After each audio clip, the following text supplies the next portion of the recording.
Welcome to the MPPGA program info session. During this session, we'll be talking about who we are, what the MPPGA program can offer you, how we build future policy change makers of the world, and most importantly, how you can become an MPPGA student. To do that today, my name is Julia Park. I'm the MPPGA Graduate Program Manager, and beside me is Shashi. Shashi is our Graduate Program Director, and later on in our later segment on applications, Alex, our Program Coordinator, will also be joining us. So we'll be answering some questions that we've already had from students regarding our program, as well as sharing some very relevant information that should be of importance to you. Thank you, Julia. MPPGA is a 20-month professional program. It combines Master of Public Policy and Global Affairs. So it's a rather unique combination of subjects. You may not find that in many other policy schools. So our program offers 3 streams. The first stream is Development and Social Change. The second one is Resource, Energy and Sustainability. And the third one is Global Governance, Security and Global Governance. Now, some students might actually come into the program with a 4th area of interest. We encourage them to apply because UBC offers so many other departments where we can tie up with them and you can take courses there. So for example, some students want to come and pursue health policy, so they are also encouraged to apply. The program is put together after a careful analysis of various other policy schools. We have a set of core courses and stream courses. Julia will actually tell you more details about the courses and how those courses came together.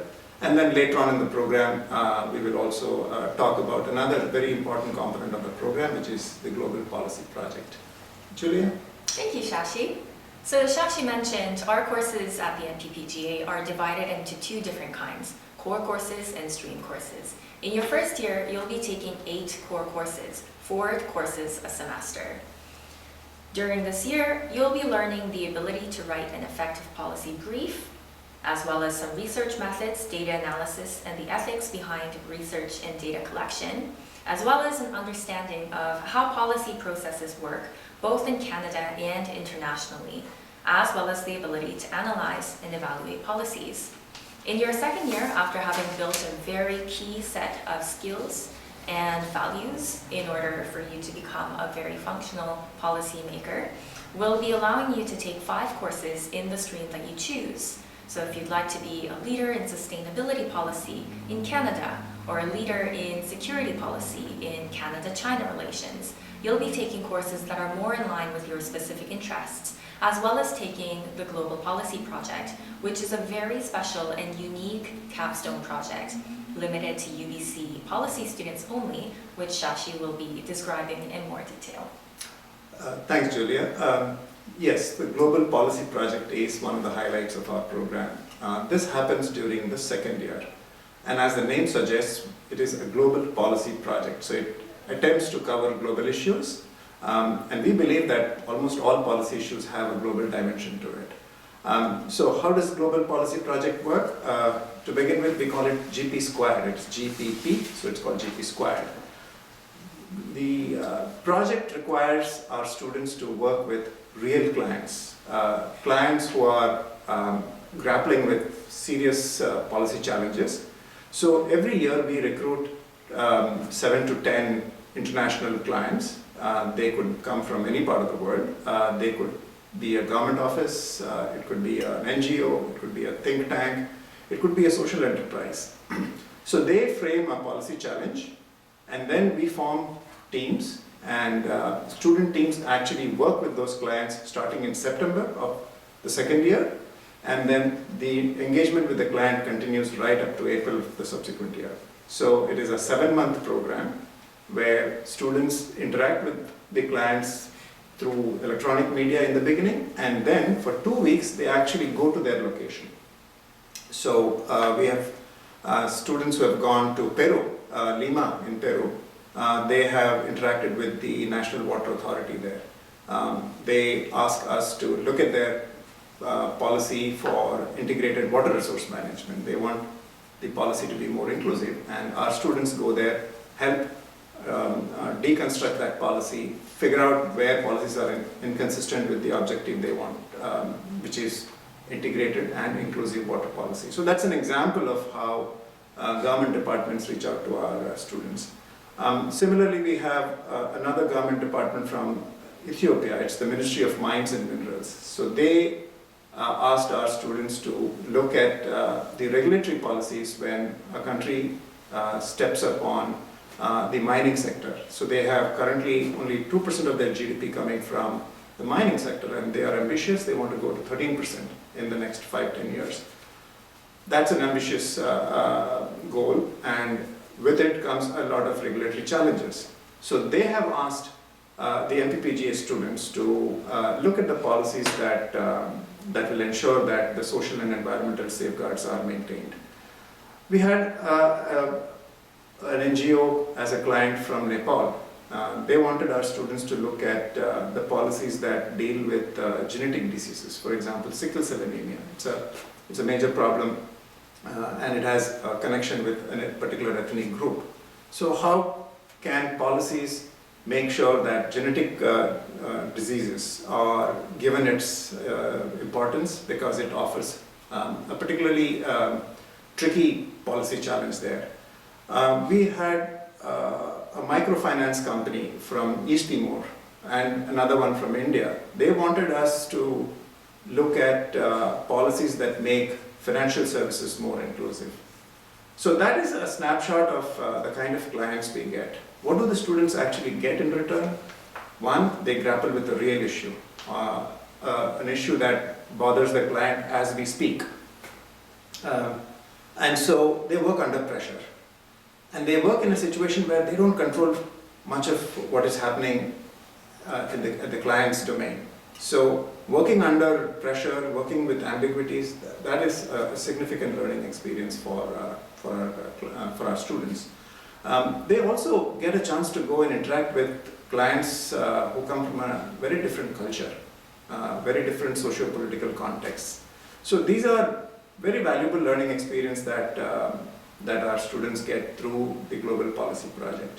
Now there is a second version of Global Policy Project that we offer for students who cannot go overseas for various reasons. They may have chosen to go on an exchange program, which Julia will mention later, or for other domestic or family reasons they cannot travel. So they have a Global Policy Project that deals with a client in Canada. So it's a domestic client, and they do exactly the same thing that an international team will do. However, they don't have an overseas travel component to it. So that is your Global Policy Project in a nutshell. Please send us questions if you have, if you want any greater details about GP Square. Thank you, Shashi. Now, the GP Squared project is a phenomenal hands-on opportunity for you to go to the field or engage with real stakeholders regarding policy challenges that affect us today.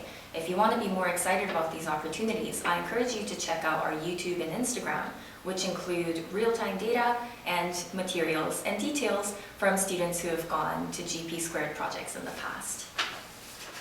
Now, you don't have to wait until second year to develop your professional skills. We have PD opportunities all throughout the year for both year students. And these include various projects unique to the MPPGA program, including career advising. We have our very own career and co-op coordinator in our offices, prepared to speak to you about your various concerns and career paths. We have 2 different kinds of mentorship programs. We also have a very comprehensive and focused co-op program filled with opportunities that are designed to send you right into the workforce. So I'm going to read out a few co-op opportunities that have been offered to our students in the past. These include internships at Global Affairs Canada, International Development Research Centre, Environment and Climate Change Canada, Gold Corps, and Asia Pacific Foundation of Canada, with job titles including Junior Policy Analyst, Research Coordinator, Policy Analyst and Researcher, as well as Negotiation Assistant. We've also received a question regarding when your co-op term will happen and if this will affect your 20-month duration. This will not affect your graduation date because all of our courses in the MPPGA take place during your fall and winter terms. All of your professional opportunities are expected to take place in the summertime. Some other opportunities we have are international conferences. Our faculty here at the SPPGA are very well connected with the policymaking world. And so they often take our students around the world to take some very interesting projects and presentations. Just going to read out a few projects and conferences that our students have been involved in the past. These include, let's see. So in December 2016, 2 of our students joined a research mission in Paris and met with Minister Laurent Fabius, head of the French Constitutional Court, former president of COP21, and former foreign minister. In 2019, 2 students acted as UBC's project leads at the 4th Annual Canada-ASEAN Business Council Forum in Singapore as part of an ongoing research collaboration examining the possibilities for an ASEAN-Canada Free Trade Agreement with their business council, the National University of Singapore, and the International Development Research Center. Another opportunity that students have had is the continued opportunity to participate in V20 activities, recently traveling to Paris, Japan, Washington, D.C., Berlin, and the Brookings Institution in 2018 and 2019. We also constantly have events and other opportunities where students are encouraged to develop their branding and their public speaking skills. We also encourage students to be part of our own branding strategy. We're joined by one of our students in our banner behind us. We always encourage our students to not just be in the classroom, but constantly learning outside and in the world. We'll now break and enter the second portion of our info session where Alex, our program coordinator, will join us to answer your questions on applications and admissions.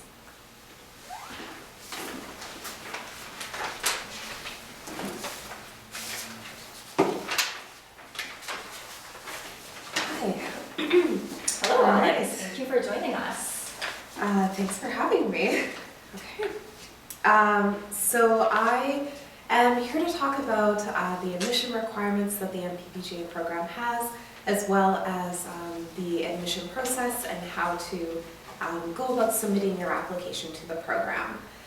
So our applications for September 2020 are open now, and you can find a link to the application form on our website. The deadline to apply is January 30th, 2020, and that deadline applies to your application form, all your supporting documents like your transcripts, your resume, as well as your reference letters. So please make sure that that deadline gets passed along to your referees. We often receive a question about rolling admissions, wondering if we do that. And the answer is no, we don't do rolling admissions. We will look at all applications after the application deadline passes. So there's no advantage to applying really early in the process. We always recommend taking your time and really feeling confident in your application and submitting it when you feel like it is as strong as it can be. Okay, our admission requirements. Anyone who's completed the equivalent of a 4-year bachelor's degree is welcome to apply to the MPPGA program. Our minimum GPA requirement is 76%, and we accept applicants with any academic or professional background. In the past, we've had applicants who have had backgrounds in science, in engineering, English, business, religious studies, all kinds. So we welcome anyone who is interested to apply to the program. With regards to your GPA, if you attended a Canadian or a US institution, we will calculate your GPA using your 300 and 400 level courses. And if you attended a school internationally, we'll use your entire transcript to calculate your GPA. Okay, so another question that we get a lot around GPA is whether or not you are eligible to apply to the program if your GPA falls slightly below our minimum requirement. Yes, you are still welcome to apply to the program. Because we are a professional program, we look at more than just your GPA when we are reviewing your application. So the application form has a lot of other components that we'll go through in a moment, but GPA is just one part of a very large application package that we receive. So we definitely encourage you to still apply to the program. Okay, so another admission requirement that we have is English language test scores. If you attended a university where your program of study and the instructional language of the university was not English, then you are required to submit an English language test score. At this time, we accept TOEFL scores with a minimum overall score of 100 and no component score below 22. Or we accept IELTS with an overall score of 7 and no component score below 7. Test scores need to be valid within 24 months if you submit in your application, and you'll be required to self-report your scores in your application as well as submit an official copy of those scores to the university, and both of those will need to be done by the application deadline. Okay, so we do have a couple other questions that do come in around admission requirements and application components. So one of them is the GRE scores. We often get asked if we require GRE in our application package. The answer is no. We don't require GRE or GMAT scores. We also get asked around English language scores if it's possible to be admitted to the program if your scores fall below our minimum requirements. If your scores fall below the minimum requirements of the program, we strongly recommend that you retake the test and that you meet our minimum requirements before you apply to the program. Okay, so submitting your application. As I mentioned, the deadline to apply is January 30th, 2020. In your application package, you will be asked to answer 3 essay-style questions. Those are in lieu of a written statement or a statement of interest or purpose. You will be asked to pick your program stream, which I believe we listed earlier. They're all listed on our website. You will also need to upload a copy of your resume or your CV. You'll be asked to list all of your post-secondary academic institutions in the academic history section, and you will also need to upload transcripts for each one of those institutions.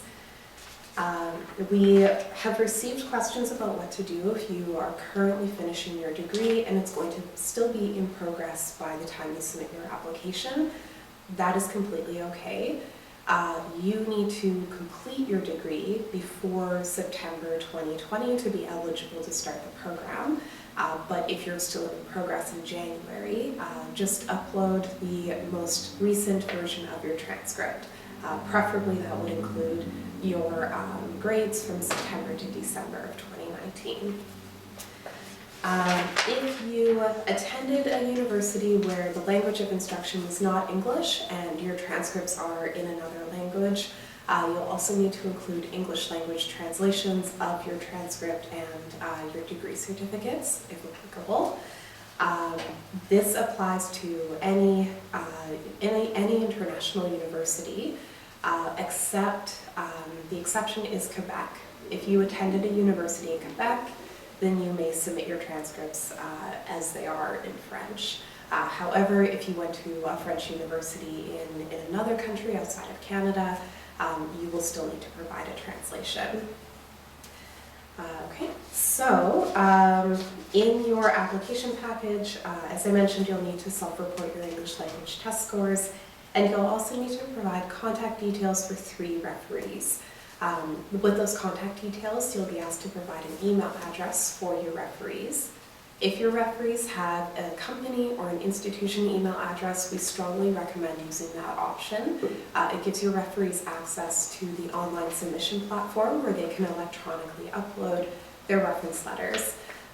If your referees have a Gmail, Yahoo, or Hotmail address, they won't be able to access the online platform, so they will need to mail in a hard copy of their reference letter, regardless of which option your referee chooses or needs to take. We need to receive the reference letters by January 30th. Okay, so those are the admission requirements and how to submit your application. If you find that you have any questions throughout the process, you are more than welcome to email the program or to get in touch with us, and we're happy to help. Thank you for that information, Alex. And I'd also like to mention that we also receive many questions regarding what if I don't have a policy background? What should I do then? And I always like to recommend to people who ask us that the best person to evaluate your fitness for our program is the admissions committee. So when in doubt, just apply to our program and see where it leads you. We also, as Alex mentioned, accept so many people from a diversity of different backgrounds and disciplines and cultural experiences as well. So please don't hesitate to reach out to us to sign up for another advising session, as well as looking at our website, which records some information and statistics on people who have been accepted in the past. Great, thank you, Alex. We'll now welcome back Shashi to talk a little bit about scholarships and how you can pay for your degree. Hi again.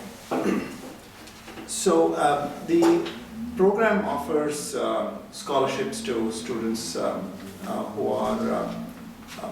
whose admission application forms are strong. Now, what makes a strong MPPGA application form? We have received questions from students asking us if their GPA was slightly less than what was our minimum requirement, do they automatically get disqualified? The answer is no. GPA is an important part of a graduate program admission process, but not the only criteria. So we have four broad components that the admission committee looks at. One is GPA. The second one is your experience, your work experience. And again, we get a lot of questions about what constitutes relevant experience. Those who have worked in policy settings, clearly they have an advantage, and we strongly want them to be a part of our program. But there are others who have worked in situations where they have dealt with policy issues. It could be even as a volunteer with an activist group or an NGO. It could be something that you did during your undergrad years. We definitely have very interesting cases where students have taken time off during their undergrad years and worked in a developing country, or they have volunteered for some organizations locally. So they all count. So use the application process or the essays that you have to write in the application process to share with us all those experiences. They do count as experience. The third one is the statement of interest or statement of motivation that you have to mention in your application form. Give it an extra few hours at least, because that is your opportunity to tell us why you think MPPGA is the right program for you. And we offer three distinct questions or leading questions that will give you that opportunity to share with us. The fourth one is referees. You need to find referees who can actually tell us what a great candidate you are. So choose your referees very carefully. Those who have work experience should get at least one referee who can tell us about your work experience and all the attributes that make you a good professional.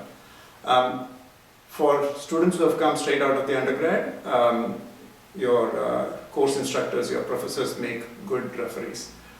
So choose your referees carefully, make sure that they meet the deadlines. We've also received a question, and Julia alluded to it, which is, should you have a policy background in your undergrad program? we don't really have many undergrad programs that deal with public policy. And so the answer is no. Having a public policy undergrad program doesn't give you any additional edge. So no matter what your undergrad program is, what we're looking for is your ability to relate to systemic issues. How you will be able to connect some problems that you have dealt with or were not able to deal with, and how you are wanting to connect it with the policy world. So that is what we are looking for, and please mention that in the application form and let the admission committee decide whether that is appropriate.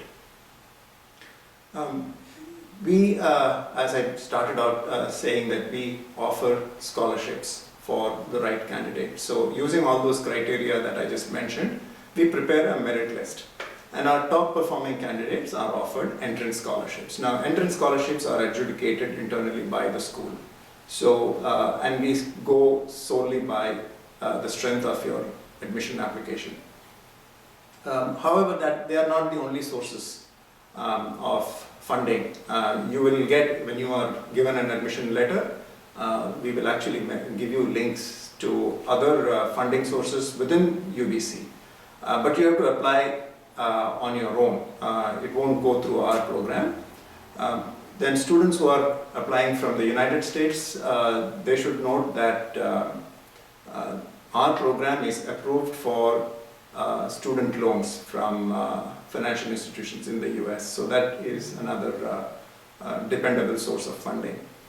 The fourth source of funding is working as a research associate or as a teaching assistant. These opportunities keep coming. We don't,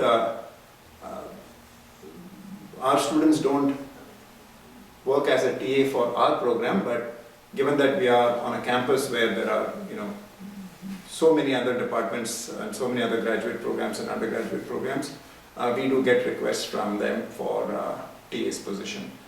Research associate's position is something that, again, our own faculty members offer, and of course there are other opportunities coming from other departments. But they are all competitive, so you have to prove your merit and keep an eye out. Take the time to look at the area of research interest that other faculty members have, and if you find that you have the right fit, we encourage you to apply for research associate's position. The fifth source of income or source of funding is the co-op program, and again we just mentioned how the co-op program works. It is earn as you learn. So we are a list of employers who offer co-op positions. It is a very curated list of employers. They pay, and in most cases your work experience will directly feed into the MPPGA program's learning objectives. So that, oh yes, we do have questions from some students whether it's a good idea to keep a full-time job.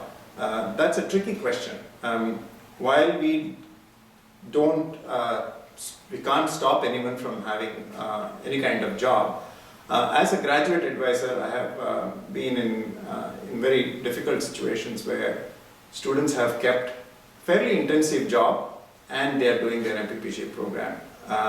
That puts enormous pressure on a very intensive program like MPPGA. So we strongly advise students to not have a full-time job, or even if it is part-time, they should balance the time that the job will take away from the MPPGA program. So I do sometimes persuade students to not work. So we now will go back to Julia, and she will tell you how to take the next few steps. Thank you, Shashi. And as Shashi mentioned, the MPPGA program duration is a time when you invest your resources in yourself, and that includes your financial resources, as well as your time.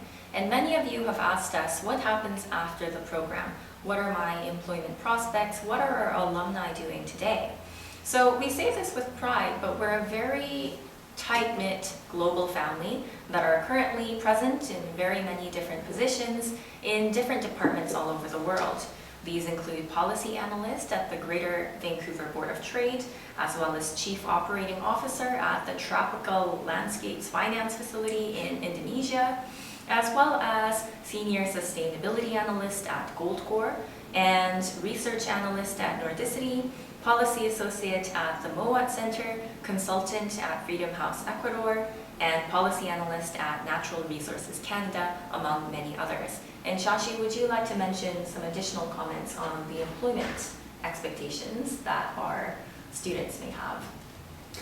So our program, as I mentioned right at the beginning, is a combination of public policy and global affairs. So students have opportunities to apply both domestically, which includes government opportunities with the federal government of Canada, also the provincial government and many city halls. They have employed quite a few of our alumni in the past. To give you a quick snapshot of what happened to the last cohort, we have 16 of them out of a cohort size of 38, 16 of them actually secured jobs within the first 6 months of graduating. So, and those 16 jobs have come from the federal government departments, Global Affairs Canada, Natural Resource Canada. We have a student that works with the First Nation Assembly here in BC. There are at least a couple of jobs that have gone to the city halls here, one with the provincial government. A few students have opted to work as consultants because they want to retain their flexibility. They pick and choose their consulting assignments. So that is the profile of employers that you can expect to apply to. Great.